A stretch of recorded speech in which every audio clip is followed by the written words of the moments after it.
When I was in law school, I took a course where the professor explained that during a budget discussion among three Washington, D.C. municipal officials, one of them, David Howard, said that he would have to be niggardly with the fund because it's not going to be a lot of money. His black colleagues stormed out and got the new black mayor, Anthony Williams, to force the resignation of David Howard. My professor argued that Howard's reinstatement was true justice because the word niggardly is not racist. I'm sharing this story because I think it is inappropriate for a faculty member who has power to use language like the word niggardly in the classroom while emphasizing intent but not interrogating impact. Therefore, I'm going to share with you a poem that was written by the inaugural poet Elizabeth Alexander.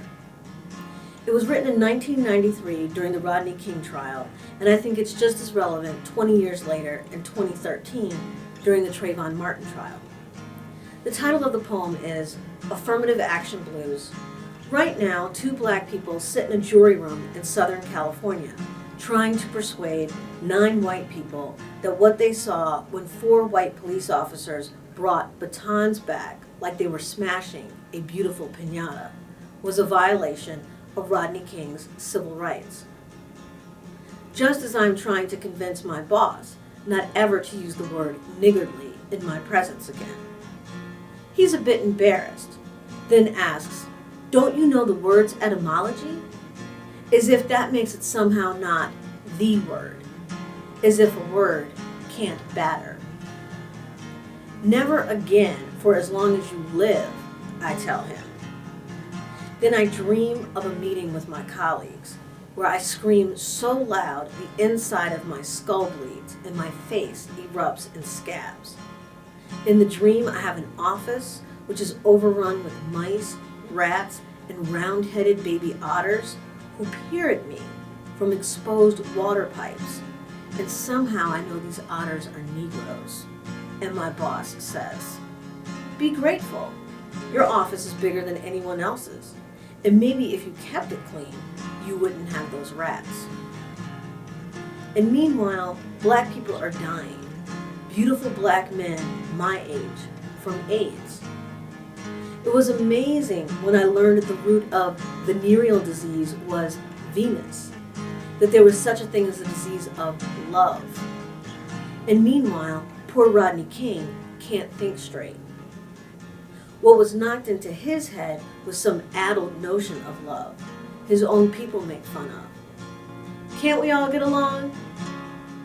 You can't hit a lick with a crooked stick. A straight stick made Rodney King believe he was not a piñata. I know I have been changed by love. I know that love is not a political agenda.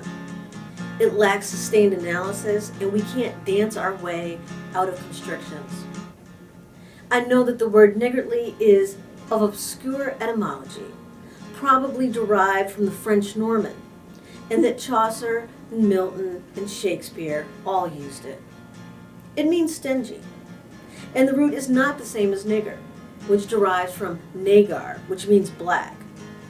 But they are perhaps, etymologically related. The 2 G's are 2 teeth gnawing. Rodent is from the Latin rodere, which means to gnaw.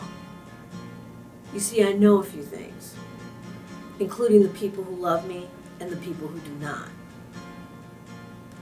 In Tourette's syndrome, you say the very thing that you are thinking, and then a word is real. These are words I have heard in the last 24 hours which fascinate me. Vermin, screed, carmine, and niggardly. I am not a piñata, Rodney King insists. Now can't we all get along? More than words. Your voice, your choice. Whether or not we understand the power of our words, we still use them. So what kind of impact do you want to make?